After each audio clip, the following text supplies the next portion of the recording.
I want to begin this session by reviewing the principal parts of the modal verbs that we are using in this course.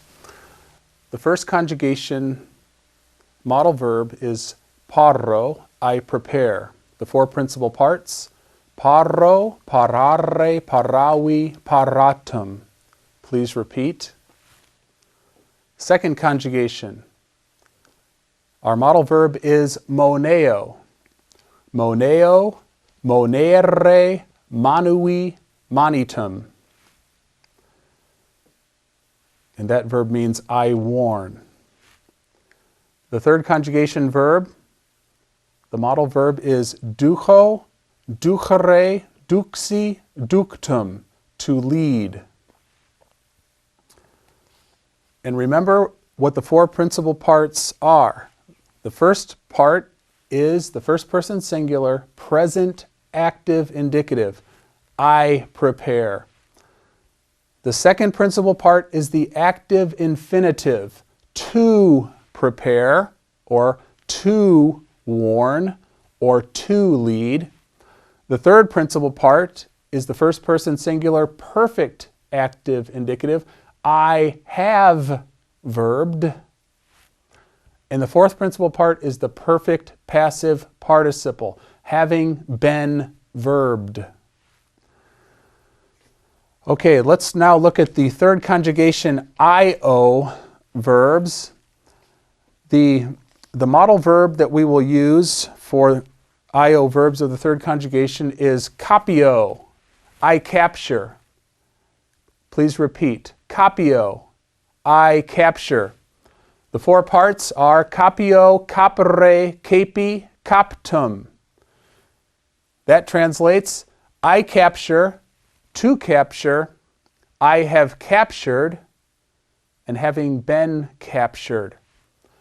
Notice that it has an I in the first principal part. That's why it's called an IO verb. The infinitive is a third conjugation infinitive, capere. This E is a short E, just like in ducere.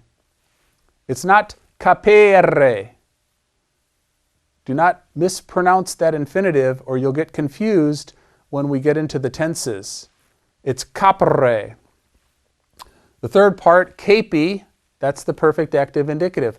I have captured, or simply, I captured. And the fourth part, captum, having been captured, or simply captured. And again, the passive infinitive, which is here in parentheses, as for the third conjugation verb ducho, this is formed by dropping off the ERE and adding I, and that translates to be captured. And finally, our fourth conjugation modal verb is audio, I hear. Please repeat. The four principal parts, audio, audire, audivi, auditum, to hear, H-E-A-R. Notice that the fourth conjugation also has an I in the first principal part, audio, but the infinitive here is what identifies it as a fourth conjugation verb. You have I-R-E in the infinitive. Audire. And that is a long I there. Audire. Then audivi, I have heard, and auditum, having been heard. And then the passive infinitive audiri, to be heard. Let me briefly review how we identify verbs, how we identify which conjugation a verb belongs to. The key is the infinitive. First conjugation has A-R-E in the infinitive. Parare. That's a long A. Think of it as a vowel that has strength. It's not a weakling vowel. It's got strength, and it's going to stay when this verb is conjugated in the present tense. It's not going away. Second conjugation is similar. You have an E-R-E, a long E in that infinitive, You also have eo in the first principal part, moneo, monere, but this e here has strength in it. Just like the a in parare, it's going to remain when we conjugate this verb in the present tense. It's the third conjugation.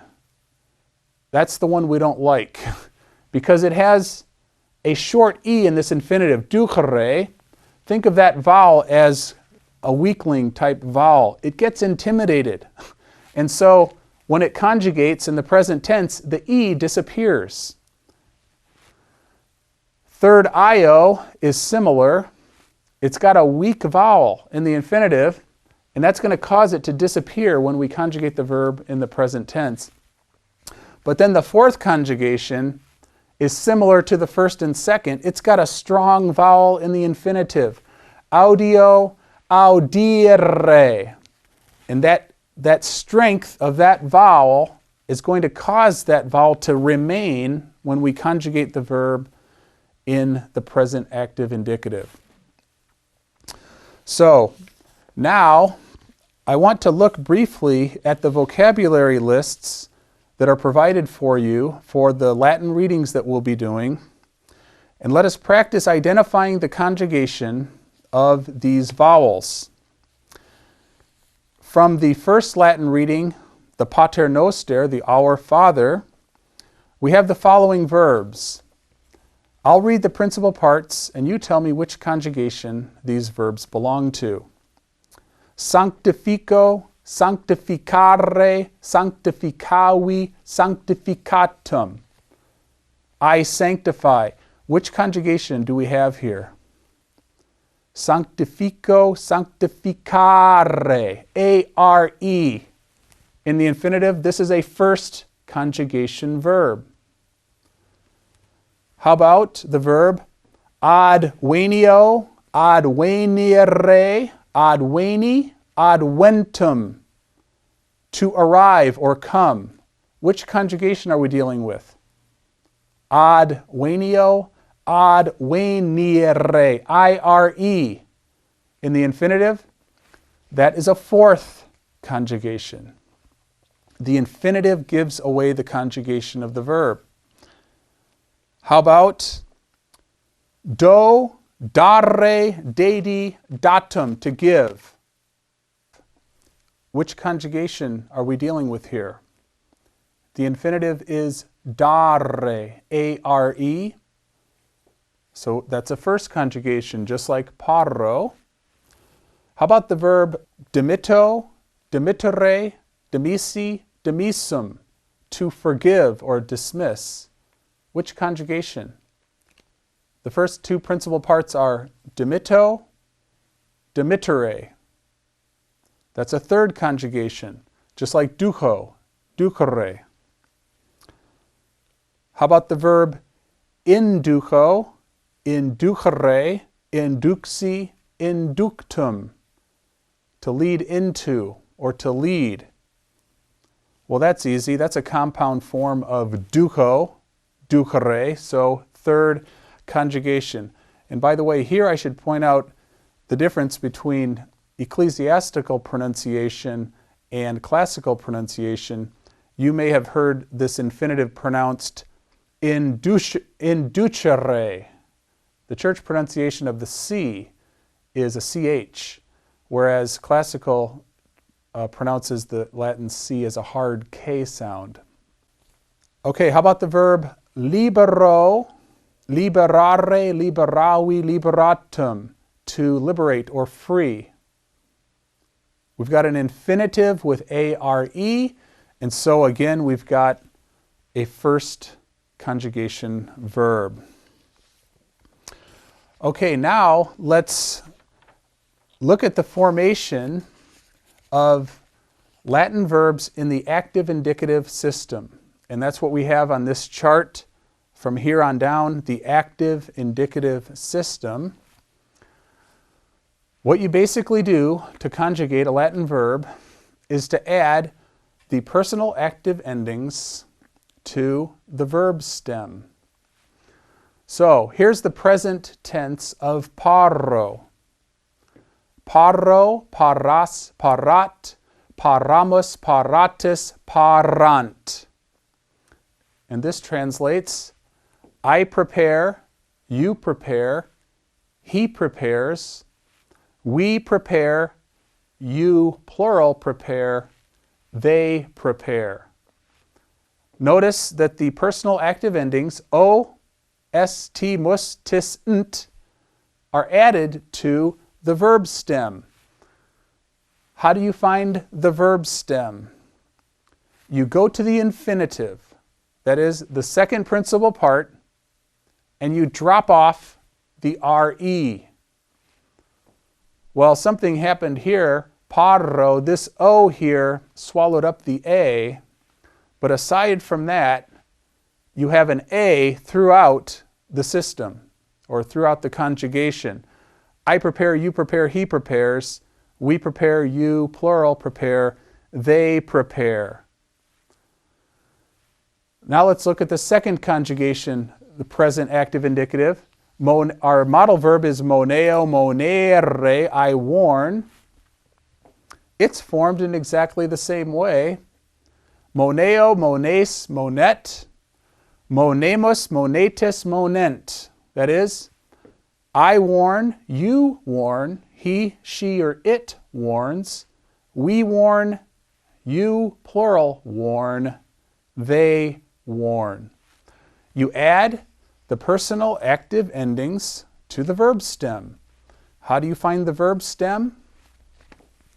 You go to the infinitive and drop off the re. Okay? So that's a simple and consistent formation. Now the third conjugation is the one that we don't like because it has this short e in the infinitive, and that's going to cause some problems in the present tense. Here's the conjugation of duco, I lead, in the present tense. Duco, duchis, ducit, ducimus, ducitis, ducunt.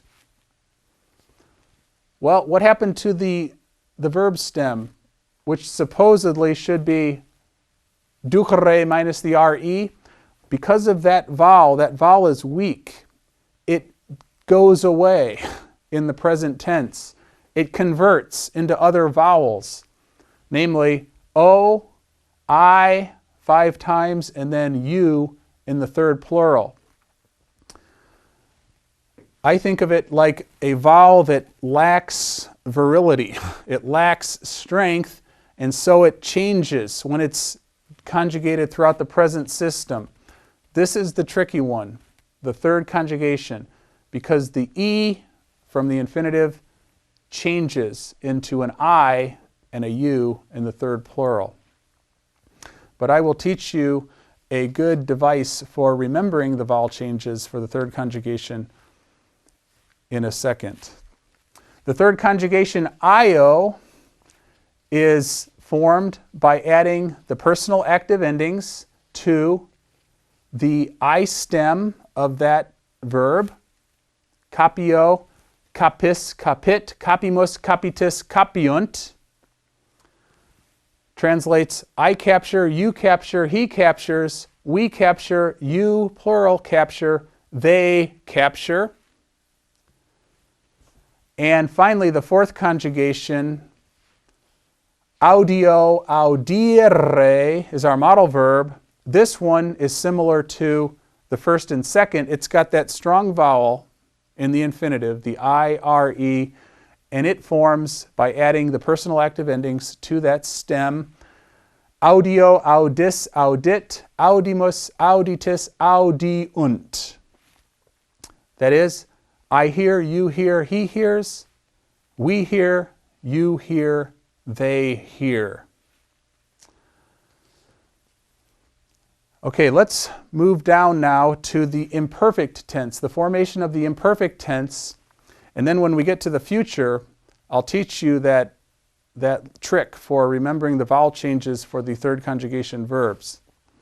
The imperfect tense is fairly straightforward. Its formation is simply adding the imperfect endings to the verb stem.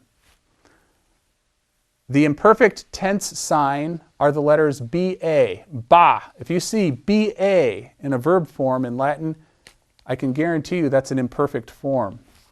The imperfect tense is formed for the first conjugation, parabam, parabas, parabat, parabamos, parabatis, parabant. That is, I was preparing. Remember, the imperfect tense indicates incompleted action in the past time period or progressive action in the past time period. I was preparing, you were preparing, he was preparing, we were preparing, you plural were preparing, they were preparing. You add those imperfect endings directly to the verb stem. The imperfect endings are bam, bas, bat, bamus, batis, bant. Directly to the stem, para. Where do we get the stem? You go to the infinitive and drop off the re. The imperfect for second conjugation is formed very similarly. You add these imperfect endings, bam, bas, bat, bamus, batis, bant, directly to the stem. So, mone bam, mone bas, mone bat, mone bamus, mone batis, mone bant translates, I was warning, you were warning, he was warning, we were warning, you plural were warning, they were warning. But remember, the imperfect tense in Latin can also be the equivalent of the simple past tense. So you don't have to translate it as progressive action in the past time period. You can translate it simply as past action. The third conjugation is not tricky in the imperfect. It is formed, this E from the infinitive lengthens. Notice that it's long here, duke bam, and you add the imperfect endings. So duke bam, duke bas, duke bat, duke bamus, duke batis, duke bant. I was leading, you were leading, he was leading, we were leading, you were leading, they were leading. So there should be no problem here. Or with the third conjugation io verbs, the I from the stem is going to be retained. Kapie bam, all the way through you're going to have this I. Then you lengthen the E. That creates your stem. And then you add the imperfect endings. Kapie bam, kapie bas, kapie bat, kapie bamus, kapie batis, kapie bant. I was capturing. You were capturing, he was capturing, we, you plural, they were capturing. And the fourth conjugation is also straightforward. Add the imperfect endings to the verb stem. Audie bam, audie bas, audie bat, audie bamus, audie batis, audie bant. I was hearing, you were hearing, he was hearing, and so forth. So the imperfect is not that difficult in its formation. It's very consistent. The future has some difficulties to it. So let's take a look at the future. There are two ways to form the future tense in Latin. One way that applies to the first and second conjugation, and another way that applies to all the rest. For the first and second conjugation, you form the future by adding future endings to the verb stem. And those future endings are bo, bis, bit, bimus, bitus, bunt.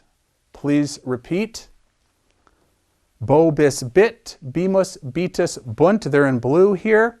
You add those endings directly to the verb stem. Para, parabo, parabis, parabit, parabimus, parabitus, parabunt. The second conjugation is formed identically. You add bo, bis, bit, bimus, bitus, bunt to the stem of the verb, which is found from the infinitive minus the re. So this translates, I will prepare, you will prepare, he will prepare, we will prepare, you plural will prepare, They will prepare. Similarly, I will warn, you will warn, he will warn, we will warn, you will warn, they will warn. Okay, now it's the third conjugation that causes us problems in its formation of the future tense. Instead of adding future endings to the verb stem, in the third conjugation, you change the vowels. Notice, ducam, duces, duquet, ducemus, ducetis, ducent.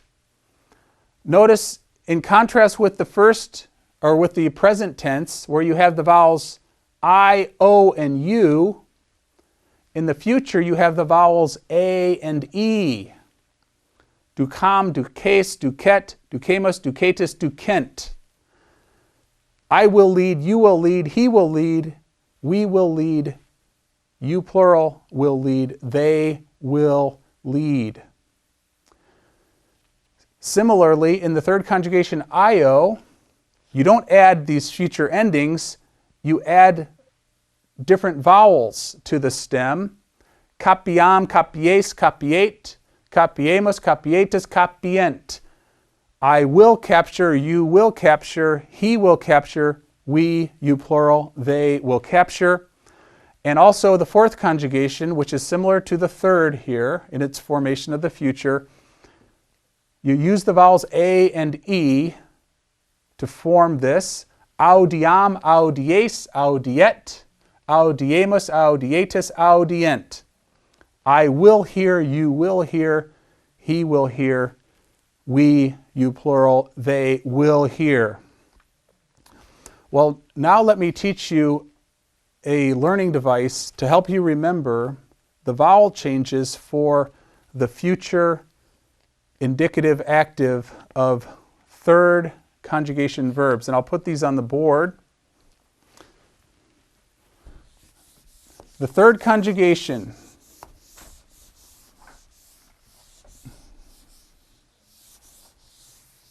forms its present tense with the vowels I, O, U, and it forms its future tense with the vowels A and E.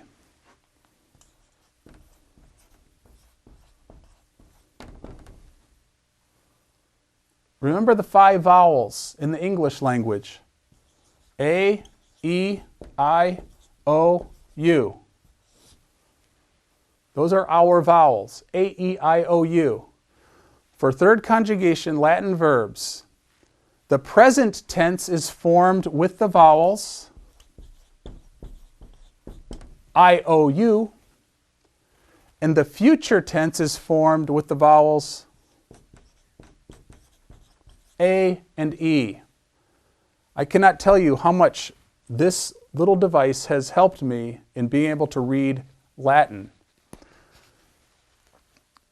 The first step, of course, in being able to use such a device is you have to know the conjugation of the Latin verb. You have to have memorized the principal parts of that verb. If you haven't done that, this will not help you.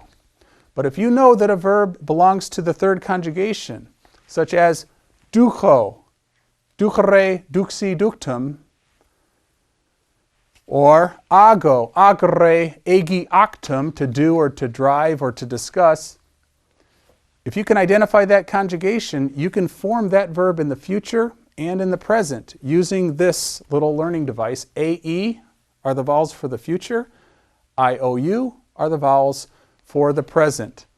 Notice, for duco, you've got the vowels I 5 times, O and U. There's IOU. And now look at the future. You've got the vowels A and then E 5 times.